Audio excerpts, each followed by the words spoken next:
Hello நண்பா, எந்த ஒரு பப்ளிக் பிளேஸ்ல நீங்க போனாலும் நம்ம மட்டும் யாரு கண்ணுக்குமே தெரியவே மாட்டோமே. யாருமே நம்ம கூட வந்து பேசக்கூட மாட்றாங்களே. எல்லாரும் எப்படியோ செட்டு சேர்ந்துடுறானுங்க. நம்ம மட்டும் தனியா சுத்திட்டு இருக்க மாதிரியே இருக்கே. இன்ஸ்டன்டா புது மனுஷங்க கூட நம்ம கனெக்ட் ஆக முடியலையே. நம்ம எங்க போனாலும் காதல் கொண்டு தனுஷ் மாதிரி சுத்திட்டு இருக்கோம். ஒரு இடத்துல ரொம்ப நாள் டைம் ஸ்பெண்ட் பண்ணாலும் மேக்ஸிமம் 4-5 பேர்கிட்ட தான் பேசியிருப்போம். ஆனா எனக்கு தெரிஞ்ச சில பேர்லாம் எந்த ஒரு இடத்துக்கு போனாலும் எல்லாருமே அவங்ககிட்டயே போய் பேச ஆரம்பிச்சிடுறாங்களே. வந்த முத நாள்லயே ஒரு 10 பேர்கிட்ட பேசிடுறானே. அது எப்படி நடக்குது?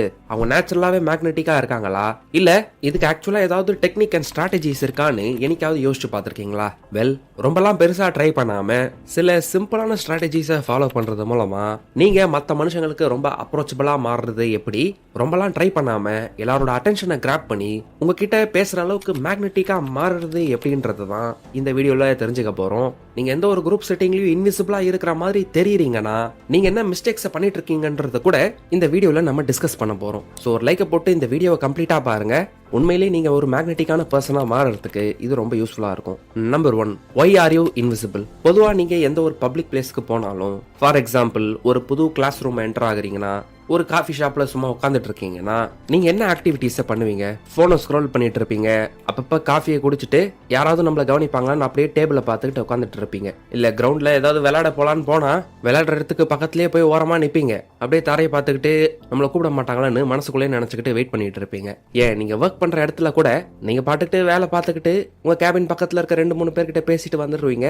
அங்கேயும் நிறைய பேர்கிட்ட ஒர்க்கை தாண்டி உங்களுக்கு பெரிய கான்வர்சேஷன்லாம் இருக்காது. ஆனா சில பேர் ஒர்க் பிளேஸ்ல கூட எல்லார் கூடயும் பேசி இருப்பாங்க. அவங்க இருக்கிற டிபார்ட்மெண்ட்டை தவிர மற்ற டிபார்ட்மெண்ட்ஸ்லாம் கூட கனெக்ஷன்ஸை மேக் பண்ணி வச்சிருப்பாங்க. ஆனா நீங்க மட்டும் இன்விசிபிளா இருக்கிற மாதிரியே ஃபீல் பண்றீங்கன்னா நீங்க இந்த விஷயத்தை கண்டிப்பா தெரிஞ்சுக்கணும். எந்த ஒரு ரூம்லயும் நீங்க புதுசா என்டர் ஆக போறீங்கன்னா அங்க இருக்க மக்கள் வெறும் 3 செகண்ட்லயே உங்களை ஜட்ஜ் பண்ணிடுவாங்க. சோ நீங்க எந்த ரூம்ல என்டர் ஆனாலும் கீழே பார்த்துக்கிட்டே நடந்துட்டு போயிட்டு இருந்தீங்க, இல்ல போனை பார்த்துக்கிட்டு, இல்ல தரையே அப்படியே பார்த்துக்கிட்டு உங்க ஐ லெவலுக்கு கீழே இருக்கிற விஷயங்களே ஸ்கேன் பண்ணிட்டு போயிட்டு இருந்தீங்கன்னா உங்க மனசுல நம்ம ஹம்பிளா இருக்கோம், அந்த அளவுக்கு ஷோ ஆஃப் பண்ற ஆள் இல்ல அப்படின்னு நினைச்சுக்கிட்டு இந்த விஷயங்கள்லாம் பண்ணுவீங்க. ஆனா உங்களை பாக்குற மக்களுக்கு அது எப்படி தெரியும்னா, என்கிட்ட பேசாதீங்க, நான் எதையோ யோசிச்சுக்கிட்டே இருக்கேன், இப்ப நான் பேசுற மூட்ல இல்ல, நான் இப்ப அவைலபிள் கிடையாது, என்ன தனியா விட்டுருங்க அப்படிங்கிற மாதிரி ஒரு இன்டைரக்ட் மெசேஜ் இல்ல சிக்னல் தான் அவங்களுக்கு போகும். அதுக்குன்னு தலையை தூக்கிட்டு நடக்கிறேன்னு சொல்லிட்டு உங்களோட சின் மேல இருக்கிற மாதிரி நிமிந்து பார்த்துட்டு நடந்துட்டு போனீங்கன்னா நீங்க அரகண்டா இருக்கிற மாதிரி தெரியும். ஆனா நீங்க ஏதாவது ஒரு ரூம்ல என்டர் ஆகும் போது உங்க ஐ லெவல ஸ்ட்ரைட்டா வச்சிருந்தீங்கன்னா,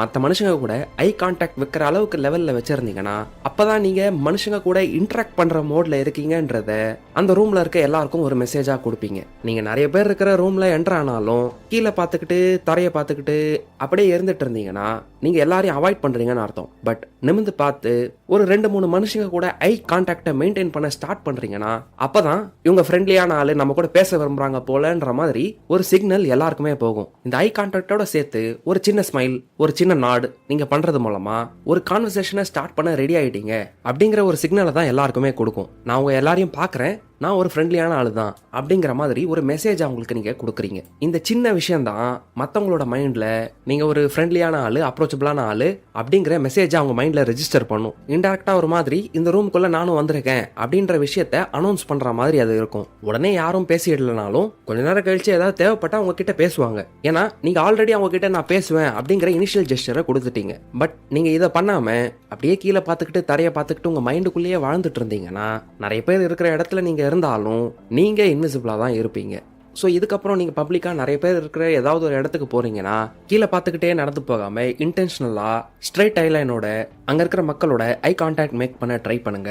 அந்த ஐ கான்டாக்டோட சேர்த்து ஒரு ஸ்மைலோ ஒரு ஹெட் நாடோ பண்ணிட்டு யூஸ்வலாக நீங்கள் பண்ண வேண்டிய ஒர்க்கை பண்ண ஸ்டார்ட் பண்ணிடுங்க. இந்த விஷயம் உங்களை இன்விசிபிளாக மாற்றாம அப்ரோச்சபிளாக மாற்றும். Number 2, fix your body language. சரி, இந்த ஃபர்ஸ்ட் இம்ப்ரெஷனை பெட்டராக மாற்றுறதுக்கு, உங்களை இன்விசிபிளாக மாற்றாமல் இருக்கிறதுக்கு இந்த eye contact, head not and smile வந்து உங்களுக்கு ஹெல்ப் பண்ணும். ஆனால் இது வெறும் ஃபர்ஸ்ட் ஸ்டெப் தான். ஃபர்ஸ்ட் ஸ்டெப்பை சரியா பண்ணிட்டு அடுத்து வர ஸ்டெப்ஸை சொதப்பினீங்கன்னா நீங்க எதிர்பார்க்குற மாதிரி ப்ராக்ரஸ் உங்களுக்கு கிடைக்காது. ஸோ அடுத்து நீங்க ஃபிக்ஸ் பண்ண வேண்டியது உங்களோட பாடி லாங்குவேஜ் தான். நீங்க ஒரு வார்த்தையை சொல்றதுக்கு முன்னாடி உங்களோட பாடி லாங்குவேஜ் வந்து எக்கச்சக்கமான வார்த்தைகளை உங்களை சுத்தி இருக்க மக்கள் கிட்ட சொல்லிடும். நீங்க சாதாரணமா போய் எல்லாரும் முன்னாடி பப்ளிக்கா நின்னாலே, இல்ல ஒரு கிளாஸ் ரூமுக்கு முன்னாடி போய் உங்களை சும்மா நிக்க சொன்னாலே, நீங்க ஒரு வார்த்தை பேசலனாலும் உங்களை பத்தி நிறைய பேர் அவங்க மைண்ட்லயே நிறைய ஜட்ஜ்மெண்ட்ஸை பண்ண ஸ்டார்ட் பண்ணிடுவாங்க. எக்ஸாம்பிளுக்கு ஒரு பர்சனாலிட்டி டெவலப்மெண்ட் ஒர்க் ஷாப்ல இந்த பாடி லாங்குவேஜ் லெசன்ஸை பற்றி ஒரு கிளாஸ் ரூமுக்கு சொல்லி கொடுத்துட்டு இருந்தப்ப ஸ்டூடெண்ட்ஸ்லேருந்தே ஒரு ஆளை கூட்டிகிட்டு வந்து முன்னாடி நிற்க வச்சாங்க.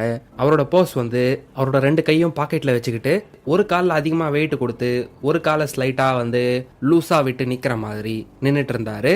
அந்த கிளாஸ் ரூமில் இருந்த 4-5 பேர்கிட்ட இவரை பார்த்தா இப்போ உங்களுக்கு என்ன தோணுது அப்படின்னு கேட்குறப்ப அவர் நர்வஸாக தெரியறாரு, யார்கிட்டையும் பேச மாட்டாரு போல, யாரும் என்ன டிஸ்டர்ப் பண்ணாதீங்கன்னு நினைக்கிறாரு போல, அந்த மாதிரி ஒரு மெசேஜை தான் கொடுக்குதுன்னு சொன்னாங்க.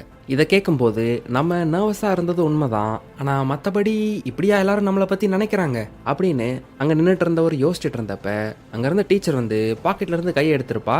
ஆர்ம்ஸை நேச்சுரல் ரெஸ்டிங் பொசிஷனில் வை, இல்லை அந்த டேபிளில் கையை வச்சுக்கோ, கொஞ்சம் நல்லா நிமிந்து ஓப்பன் ஷோல்டரோட நெல்லு, ஆனால் வெறப்பா நிற்காம ரிலாக்ஸ்டா நெல்லு, ஒரு டீப் பிரெத் எடுத்து மூச்சு விட்டுட்டு ஃபேஸை ரிலாக்ஸ்டா வை அப்படின்னு அவர் சொன்னதை பண்ணதுக்கப்புறம் இப்போ அங்கே ஆடியன்ஸாக இருக்கவங்க கிட்ட எப்படி இருக்காருன்னு கேட்குறப்ப அவர் அப்ரோச்சபிளாக தெரிகிறாரு, கான்ஃபிடென்ட்டாக இருக்காரு, அவர்கிட்ட பேசணும்னு தோணுது அப்படின்னு வெறும் அவர் நிற்கிறத வச்சே இந்த மாதிரி பாசிட்டிவ் ஜட்ஜ்மெண்ட்ஸை கொடுத்தாங்க. ஸோ நம்ம புரிஞ்சுக்க வேண்டியது என்னன்னா, நம்ம வாயை திறந்து பேசுறதுக்கு முன்னாடி நம்ம உடம்பே பல மெசேஜை மக்களுக்கு கொடுக்குது. கையை கட்டி நின்னா டிஃபென்சிவாக எடுத்துப்பாங்க, குனிஞ்சு ஃபோனை பார்த்துட்டு இருந்தீங்கன்னா டிஸ்டர்ப் பண்ணாதன்னு நினச்சிப்பாங்க, டென்ஷனாக இருந்தீங்கன்னா அவனுக்கு ஏதோ பிரச்சனை போல அவாய்ட் பண்ணிடலாம்னு நினைப்பாங்க.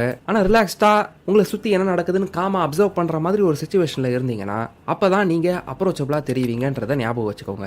ஏன் இப்படி நடக்குதுன்னா, மக்களுக்கு ரிஜெக்ஷன் பிடிக்காது. நீங்க இந்த மாதிரி போஸ்ட்ல இருக்கிறப்ப உங்களை ஏதாவது டிஸ்டர்ப் பண்ண போய் அடப்போடான்னு திட்டு வாங்கிட்டு வராம இருக்கிறதுக்கு, அந்த ரிஜெக்ஷனை அவாய்ட் பண்றதுக்கு தான் அந்த மாதிரி ஜட்ஜ்மெண்ட்ஸ் பண்றாங்க. ஆனா நீங்க அதுவே நேச்சுரலா காமா அப்ரோச்சபிளா இருக்கிற மாதிரி தெரிஞ்சீங்கன்னா, இவன் கிட்ட போய் பேசினா நம்மள ரிஜெக்ட் பண்ண மாட்டான், சும்மா முகம் கொடுத்தாச்சு பேசுவான் அப்படிங்கிற மெசேஜ் அவங்களுக்கு போய் சேரும். ஸோ எந்த ஒரு பப்ளிக் சுச்சுவேஷன்ல நீங்க இருந்தாலும் யாரும் என் கிட்ட வராதீங்க அப்படிங்கிற மாதிரி குனிஞ்சுக்கிட்டு ஒரு போஸ்ட்ல இல்லாம ஓப்பனா ரிலாக்ஸ்டா காமா இருக்கிற மாதிரி ஒரு போஸை மெயின்டைன் பண்ண பழகிக்கோங்க.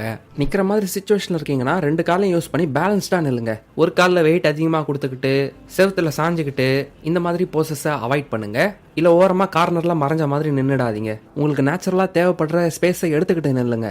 ஸ்டிஃபாக இல்லாமல் ரிலாக்ஸ்டு பாடி லாங்குவேஜை மெயின்டைன் பண்ண ட்ரை பண்ணுங்க. இதுதான் நீங்கள் மேக்னெட்டிக்காக மாறுறதுக்கான second step. Number 3, be genuinely interested in other people. இந்த ஃபர்ஸ்ட் 2 விஷயத்த சரியா ஃபாலோ பண்ண ஆரம்பிச்சிட்டீங்கனாலே ஏதாவது ஒரு பாயிண்ட்ல டெய்லி இல்லைனாலும் என்னைக்காவது ஒரு நாள் யாராவது உங்ககிட்ட ஒரு கான்வர்சேஷனை மேக் பண்ண தான் போறாங்க. ஒன்று அவங்களா பேசுவாங்க, இல்லை நீங்களே உங்களோட தேவைக்கு யாரையாவது எதையாவது கேட்க போறீங்க.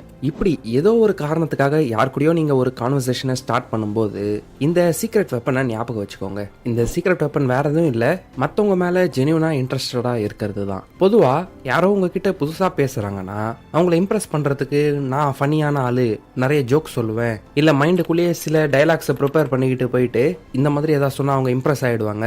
இல்ல ஜென்ரலா நீங்க என்ன சப்ஜெக்ட் படிக்கிறீங்க, நீங்க என்ன ஒர்க் பண்றீங்கன்னு இந்த மாதிரி சர்ஃபேஸ் லெவல் கொஸ்டின்ஸா இல்லாம சும்மா பேச்சுக்கு நம்ம ஏதோ ஒன்று பேசணும்னு யூஸ்வலா ஒரு 4 கேள்வியை கேட்போம் பாருங்க.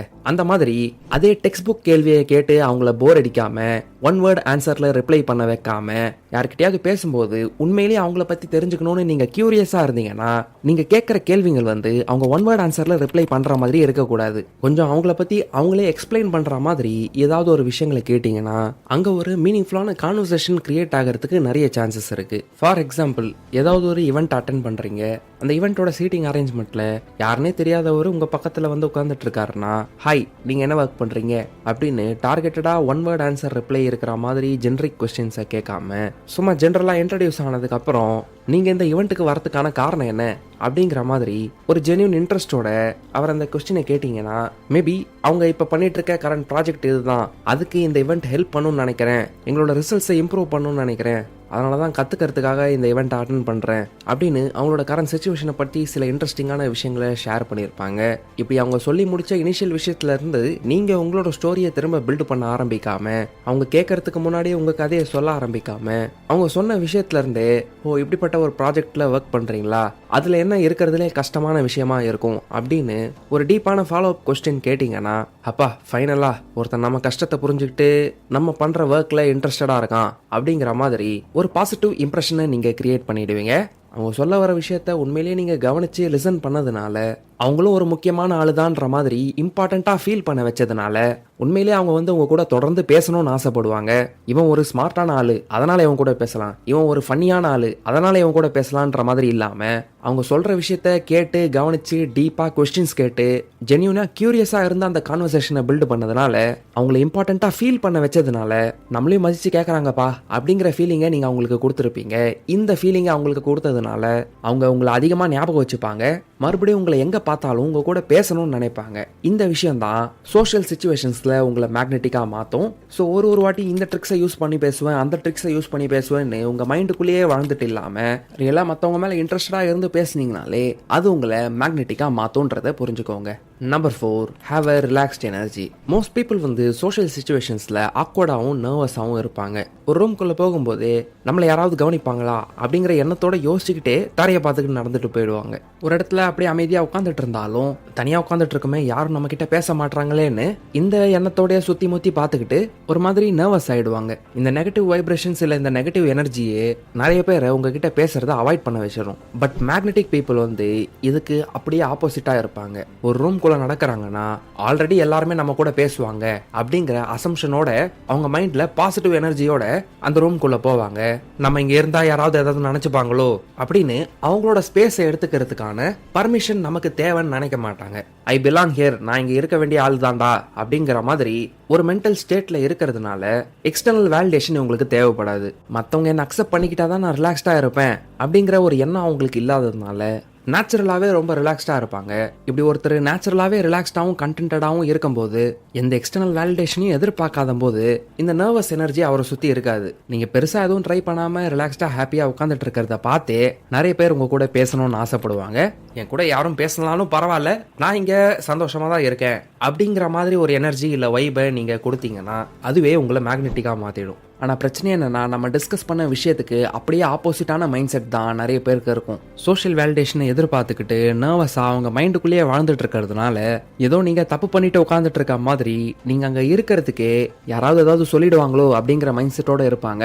உங்கள் பாடி லாங்குவேஜும் உங்களை அறியாமலே அந்த நர்வஸ்னஸை மற்றவங்களுக்கு வெளிப்படுத்திடும். அதனாலே நீங்கள் நிறைய பேர் அட்ராக்ட் பண்ணாமல் ரிப்பல் பண்ணிட்டு இருப்பீங்க. ஆனால் மைண்ட் லெவலில் கிளியராக நேச்சுரலாக ரிலாக்ஸ்டாக இருந்தீங்கன்னா ஆட்டோமேட்டிக்காக நிறைய பேரை அட்ராக்ட் பண்ணுவீங்க. ஸோ இந்த வீடியோவில் நம்ம கற்றுக்கிட்ட விஷயங்களை ஒரு சம்மரியாக பார்க்கணுன்னா எந்த ஒரு சோஷியல் சுச்சுவேஷன்லையும் நீங்கள் பதட்டப்பட்டு உங்கள் மைண்டுக்குள்ளேயே ரொம்ப அதிகமாக யோசிச்சுட்டு இருந்தீங்கன்னா ரிலாக்ஸ்டாக இருக்க மாட்டீங்க, தரையை பார்த்துக்கிட்டே நடந்து போயிடுவீங்க, ஐ கான்டாக்டை மெயின்டைன் பண்ண மாட்டீங்க, நெகட்டிவ் பாடி லாங்குவேஜ் மூலமாக ஏதோ சரியில்லைன்ற ஃபீலிங்கை மற்றவங்களுக்கு கொடுத்துருவீங்க. இவன்கிட்ட போய் பேசினா நம்மள அவன் ரிஜெக்ட் பண்ணிடுவான் இல்லை ஏதாவது சொல்லிடுவான்னு பிரச்சனையை அவாய்ட் பண்ணுறதுக்கே நிறைய பேர் உங்களை அப்ரோச் பண்ண மாட்டாங்க. ஸோ மைண்டுக்குள்ளேயே நிறைய விஷயங்களை யோசிச்சு ஓவர் காம்ப்ளிகேட் பண்ணிக்காம எந்த ஒரு ரூமை நீங்கள் என்ட்ரு ஆனாலும் உங்கள் ஐ லெவலில் ஸ்ட்ரைட்டாக வச்சு நிறைய பேர் கூட ஐ கான்டாக்ட் மேக் பண்ண ட்ரை பண்ணுங்க. ஸ்மைல் பண்ணி நாட் பண்ணுங்க.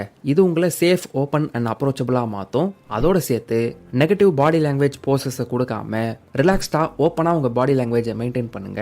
இதுவும் உங்களை பார்க்கறவங்களுக்கு ஒரு பாசிட்டிவ் சிக்னலை கொடுக்கும். ஒன்ஸ் கான்வர்சேஷன் ஸ்டார்ட் ஆனதுக்கு அப்புறம் டிரான்சாக்ஷனலா பேசாம எந்த ஸ்பெஷல் ட்ரிக்ஸையும் யூஸ் பண்ணாம ஜென்யூனா மற்றவங்க பேசுற விஷயங்களை கேட்டு அவங்கள இம்பார்ட்டண்டா ஃபீல் பண்ண வச்சிங்கன்னா, அவங்க மேல ஜென்யூனா இன்ட்ரெஸ்டடா இருந்தீங்கன்னா அதுவே சோஷியல் சிச்சுவேஷன்ஸ்ல உங்களை மேக்னெட்டிக்கா மாற்றும். திரும்ப மறுபடியும் உங்க கூட பேசணுன்ற எண்ணத்தை அவங்களுக்கு கொடுக்கும். அதே நேரத்தில் எந்த ஒரு சோஷியல் சிச்சுவேஷன்ஸ்லயும் நீங்க தனியா இருந்தீங்கன்னா அந்த தனியா இருக்கிற நேரத்தில் நர்வஸா டென்ஷனா ஒரு பாடி லாங்குவேஜை கொடுக்காம தனியா தான் இருக்கேன் ஆனா கம்ஃபர்டபுளா இருக்கேன் அப்படின்னு சோஷியல் வேலிடேஷனை எதிர்பார்க்காம இருந்தீங்கன்னா அதுவே நேச்சுரலா நிறைய பேரை உங்ககிட்ட பேச அட்ராக்ட் பண்ணும், உங்களை மேக்னெட்டிக்காவும் மாற்றும். இதெல்லாம் வந்து how to talk to anyone புக்ல இருந்தும் சில ப்ராக்டிக்கல் எக்ஸ்பீரியன்ஸை யூஸ் பண்ணி தான் உங்களுக்கு ஷேர் பண்ணியிருக்கேன். உங்களுக்கு இந்த வீடியோ பிடிச்சிருந்தா லைக் பண்ணுங்க, கமெண்ட் பண்ணுங்க. இந்த வீடியோ யாருக்கு யூஸ்ஃபுல்லா இருக்கும்னு நினைக்கிறீங்களோ அவங்களுக்கு ஷேர் பண்ணுங்க. சேனல்ல இருக்க அதர் கம்யூனிகேஷன் ரிலேட்டட் வீடியோஸ் இங்க கிளிக் பண்ணி பாருங்க. சேனலுக்கு இன்னும் சப்ஸ்கிரைப் பண்ணலாம், சப்ஸ்கிரைப் பண்ணிட்டு எங்களை வாட்ஸ்அப், இன்ஸ்டாகிராம் அண்ட் டெலிகிராம்லையும் ஃபாலோ பண்ணுங்க. கடைசியா தேங்க்யூ ஃபார் வாட்சிங்.